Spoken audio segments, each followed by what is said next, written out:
Okay, શું ઘટના બની હતી, કઈ રીતે સ્વામી સાથે સંપર્ક થયો? હા, એટલે મારો સંપર્ક ફેસબુક થ્રુ થયો હતો.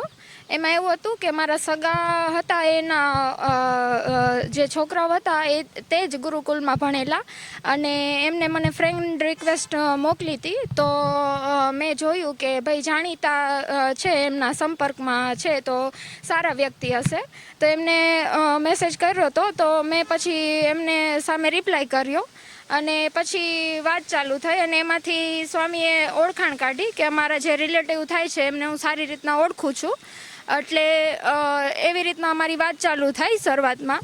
પછી ધીમે ધીમે એમને મારું ઘર વિશે, મારા પર્સનલ લાઈફ વિશે એને પૂછવાનો પ્રયત્ન કર્યો. એટલે મેં એ બાબતે જણાવ્યું એને કે ભાઈ સ્વામી છે તો આપણને એમ થાય કે સારા આપણને યોગ્ય આપણને શું કહેવાય માર્ગદર્શન આપે, એટલા માટે મેં વાત કરી હતી એમને. તો પછી વાતમાંથી પછી જે મારું જાણી લીધું, પણ મને ખ્યાલ નહોતો કે એમનો ઇન્ટેન્શન શું હતો. એટલે મેં તો ભોળા મનથી ને સાચા મનથી મારા પ્રશ્નનો હલ થાય એ માટે મેં મારી પર્સનલ વાત જણાવી હતી. પણ એમને એ જ વસ્તુનો ફાયદો ઉઠાવી અને મને એ વાતમાં ભોળવી અને પછી એમને મારો ખોટી રીતના મને ફસાવીને આવી રીતના દુષ્કર્મ આચર્યો છે. કયા સ્વામીએ તમને રિક્વેસ્ટ આવી રીતે? એ ખીરસરા ગુરુકુળ ધર્મ સ્વરૂપ દાસ સ્વામી. પછી તમને કઈ માનસિક શારીરિક ત્રાસ આપવામાં આવતો હતો, જે પ્રમાણે તમે પછી એમનો વિરોધ કર્યો? હા, ખોટું છે. પછી શું? હા, પહેલાં તો એને બધી જ રીતના એવી રીતના મને વાત કરી અને ફસાવી કે બધી રીતના કે તમારા યોગ્ય જ છે વાતાવરણ. અને પહેલાં તો એને મને ખોટી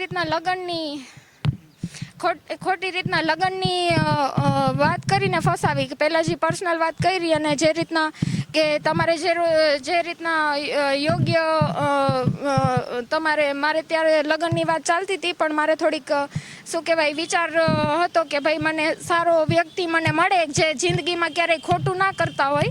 અને તો એમ કે એ વાતમાં એને જણાવ્યું કે હું જોતી હતી ત્યારે મારા શું કહેવાય આપણે આવતા હતા મને માંગાએ, પણ એમાં શું કે મને હજી યોગ્ય નહોતા લાગતા. પણ એ બાબતે મેં સ્વામીજીને ચર્ચા કરી હતી. તો એને એવી રીતના મને ફસાવી કે આ દુનિયામાં છે ને તમે જે રીતના વિચારો છો, જેટલું આધ્યાત્મિક રીતને અને સત્ય જે આ જમાનામાં જેઓ સત્ય માણસ ઓલા શું કહેવાય કે સાચો માણસ તમને મળે નહીં આ દુનિયામાં, તમે જે રીતના વિચારો છો એ પ્રમાણે. પણ કે તમારા જેવા વિચાર છે, મારા બી એ ટાઈપના જ વિચાર છે. અને તમે જેટલું જોશો તમને યોગ્ય નહીં લાગે કોઈ છોકરા. અને તમારા વિચાર સેવાના, ધર્મ કર્મના ને જે યોગ્ય સાચી સત્ય અને અનુરૂપ તમે જે જીવન જીવવા માંગો છો એ પ્રમાણે તો હું તમારા ને મારા વિચાર એક સમાન છે. અને તમે જે કાંઈ પર્સનલ પ્રોબ્લેમ ફેસ કરો છો, સેમ મારે સામાન્ય જિંદગીની સાથે સાથે અમે સંતો થઈને પણ એવા પ્રોબ્લેમ ફેસ કરવા પડે છે. એટલે એવી એને જણાવ્યું કે તમારા ને મારા પ્રોબ્લેમ છે ને એક જેવા છે, તો આપણે બે એકાબીજાને સમજી શકશું. એમ કરીને મને ફસાવી. અને એને ખ્યાલ હતો કે એનો પહેલાંથી ઇન્ટેન્શન મને શારીરિક રીતના ઉપયોગ કરવાનો હતો, પણ મને ખ્યાલ નહોતો. પણ એને એવી રીતના મને લાલચે ફસાવી કે હું તમારી સાથે લગ્ન કરીશ. એટલે કે હું એની વાતમાં ફસાઈ જાઉં અને કાલ સવારે આ પ્રસ્તાવ મૂકે. કઈ રીતે લગ્ન થયા? રૂમમાં કઈ રીતે લગ્ન થયા? એમને પહેલાં અમારે વાત થતી હતી થોડોક ટાઈમ એમનામ. પછી આ બધી ચર્ચા આગળ વધી હતી. પછી એમને મને ત્યાં મળવા બોલાવી. એટલે હું પહેલી વાર મળવા ગઈ ત્યારે એમને મારી સાથે લગ્ન કર્યા ત્યાં રૂમમાં, ત્યાં સ્વામિનારાયણ ભગવાનની છબીની સામે. અને એને સિંદૂર પૂર્યો, કંઠીને મંગલસૂત્ર ગણાવી અને 7 ફેરા ફરી અને સ્વામિનારાયણના આપણે સાનિધ્યમાં આપણે વચન આપું છું કે આજીવન હું તને નિભાવીશ અને આપણે સાથે મળીને ધર્મ કર્મના કાર્ય કરશું અને એવી જે મારા સારા વિચાર હતા એના જ ફાયદારૂપ વાતચીત કરી અને એના દુષ્કર્મના જે ઓલા ઇન્ટેન્શન હતા એ એને પૂરા પાડવા હતા એમ. તેને જાણ કરી કે મને ગર્ભ રહી ગયો છે. ગર્ભ રહી ગયા પછી તેને શું તમારી સાથે વર્તન કર્યું? એટલે એમને તો પહેલાં તો જ્યારે એમને તો સારું ન લાગે કારણ કે એમનું બહારે આવે એ તો એમને સારું ન લાગે પણ આવું અમને બેમાંથી કોઈને ખ્યાલ નહોતો કે આ પરિસ્થિતિ બનશે. તો આ જે પરિસ્થિતિ બની તો એ અનુસાર એમને મેં જણાવ્યું તો એ કે આપણને યોગ્ય ન કહેવાય, લોકોને ખ્યાલ આવશે તો તારી ને મારી બેયની બદનામી થશે. એટલે એ વસ્તુને અનુરૂપ મને સમજાયું. મારું તો એક માતૃત્વ કહેવાય એટલે તો પછી મારું તો મન નહોતું ઈચ્છતું, અંદરથી કોચવાતું હતું પણ એને એની બીકના લીધે મને દબાવવાની કોશિશ કરી કે લોકો તને મને ખોટા ઓલા આક્ષેપો નાખશે ને તને મને બેયને બદનામ કરશે, એ તારા માટે યોગ્ય નથી ને મારા માટે યોગ્ય નથી એવી દબાવણી આપી અને એ કે ગર્ભ પાડી દેવા માટે એને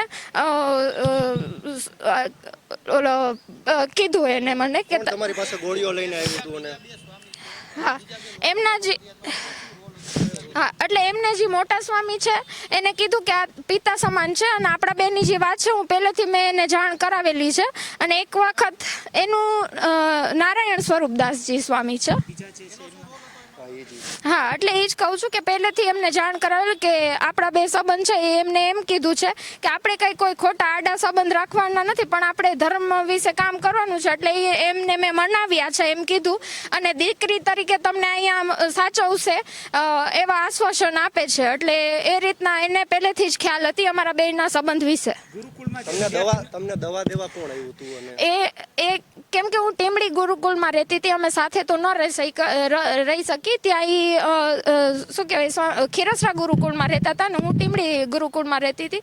તો એ મયુરભાઈને પછી આ બાબતે જાણ કરી અને એમને સમજાવ્યા કે તમે એમને સમજાવી કે કઈ રીતના દવા લેવાની છે અને કઈ રીતના આ બધું પ્રોસેસ છે થાય એ બાબતે તમે એને સમજાવજો. એટલે પછી મને આવ્યા દવા આપવા અને બધું સમજાવ્યું અને મને એ પિલ્સ અને એની સાથે જે કમજોરી ના આવે એના માટેની એક સિરપ એમને મને આપી હતી. શું તમારી માંગ છે અત્યારે માંગ છે કે જે રીતના ખોટી બાબતે છોકરીઓને ખોટી રીતના ફસાવાના ધંધા આદરે છે અને જે તમારા ઇમોશનલી ખોટા ઓલા બ્લેકમેલ કરીને ને ખોટી રીતના ફસાવીને જે ધંધા કરે છે, તમારા જે આ પરિસ્થિતિના ઉપયોગ કરીને જે ફસાવે છે, બસ આવા લોકોને સજા થવી જોઈએ. ખાસ તો ગુરુકુળમાં કઈ પ્રકારની સ્થિતિ હતી, શું કહેશો? બીજી વિદ્યાર્થીઓ સાથે કઈ રીતે ચેડા? એટલે મેં અંદર ત્યાં રહીને એટલું જાણવાની કોશિશ કરી કે પહેલા બી એવું બની ગયું છે અને હું જ્યારે હતી અને ત્યારે જ મેં જોયું કે મારા સિવાય પણ બીજી છોકરીઓમાં એને રસ ધરાવ્યો, મારી જ સામે ખરાબ નજરથી જોતા અને એમને ફસાવાના ધંધા કર્યા છે. અને મેં છોકરીઓને મારું જણાવી અને રોકવાનો પ્રયત્ન કર્યો છે. મેં એમના પપ્પાને બી જણાવ્યું કે આ રીતના મને તો ફસાવી અને તમારી છોકરીઓને બી ફસાવે છે. તો હા હા આ સંપ્રદાય વિશે તમે શું કહેશો? કેમ કે આ વારંવાર તમે એક પીડિત નથી, આવા અનેક પીડિતો છે કે જેને સાથે આ પ્રકારની ઘટના બની છે. હા આવા સંપ્રદાયના લોકો સામે કેવા પગલાં લેવા જોઈએ? શું તમે માનો છો આવા સંપ્રદાય? હું તો કહું કે જે આ કાર્યવાહી થાય એમાં જે કંઈ એમના આજે બળાત્કારીના આરોપી વિશે જે કંઈ સજા છે એ ઓછી કહેવાય. આ લોકોને એકવાર ફાંસીની માંગ કરો ને તો આ બધું અટકે. કારણ કે આજે આજે એમના વિશે જે કાર્યવાહી થાય છે એ ઓછી કહેવાય. મારા મત મુજબ એમને છે ને ફાંસી થવી જોઈએ. દબાણ વબાણ કઈ થાય છે કે કેમ? હા એટલે અડકતરી રીતના એ મને દબાણ તો પહેલેથી જ કરવાનું, ધમકીઓ આપી છે, પહેલેથી જ મને આપી છે. અને એમાં મારા જ સગા અમુક એના સાથે જોડાયેલા છે અને અમુક સારા બી છે જે મને મદદ કરે છે, બધા એવા નથી. પછી એમાંથી પાડોશી બી છે મારા, પછી જે હું પાર્લર કરતી હતી પહેલાં ઘરે, તો એમાંથી અમુક કસ્ટમર બી છે. એટલે એમાં બધા તો મળેલા નથી, બટ અમુક લોકો એની સાથે મળેલા છે અને અમુક મારો સપોર્ટ કરે છે. હા, એટલે મને એવું લાગે છે કે નીચલા શું કહેવાય આપણે નીચેના માણસો હોય એ લોકો, હા સામાન્ય માણસો, એ લોકો મદદરૂપ થાય છે. પોલીસમાં કઈ પ્રકારનો તમને સપોર્ટ મળે છે કે પછી કઈ રીતે હોય છે? ભાયાવદરમાં આખી ઘટના હા, બની, હા. તો ત્યાં ફરિયાદ પહેલા નોંધાવવાનો પ્રયાસ કર્યો હતો કે આપણે રાજકોટ જ સીધું એટલે પહેલા હું રાજકોટ મહિલા પોલીસને ત્યાં ગઈ હતી, પણ કારણ કે કેસ ત્યાં ખીરસરા નો ભાયાવદરમાં બને એટલે ટ્રાન્સફર એ લોકોને ત્યાં થઈ છે. એ પ્રમાણે ભાયાવદર પોલીસ મથકમાંથી તમને સમર્થન મળે એવું કાંઈ ફરિયાદ ન લે એવું કાંઈ હતું કાંઈ? એ લોકોનો ત્રાસ વધારે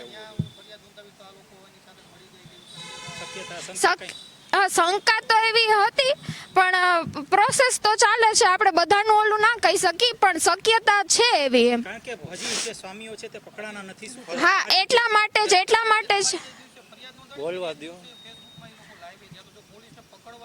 હા, એટલા માટે જ મને શંકા થઈ હતી કે ભાઈ આ બધી જાણ એમને ક્યાંથી મળે છે, કારણ કે હું તો અહીંયા રાજકોટથી એમને FIR કરી હતી અને એમને ત્યાં ખીરસરામાં કઈ રીતના ખ્યાલ આવે, એટલે અંદાજો મને આવી જાય કે ક્યાંક આ બધા નેટવર્ક મળેલા છે એમ. તમને લાગે છે કે ખૂબ જ ધોચ ધરાવે છે ક્યાંક ને ક્યાંક? હા, એમને પહેલા જ મને ધમકી આપેલી કે તું જો વિરોધ કરીશ તો તારા માટે સારું નહીં રહે, અને બતાવેલું જ છે કે મારે એને ત્યારે કીધેલું જ કે આવું તો મેં પહેલાંય કરી લીધું છે અને કેસય થયા છે, પણ એમાં છે ને કાંઈ મારું કોઈનું આવ્યું નથી અને તું કરીશ તો તારું કાંઈ આવશે નહીં.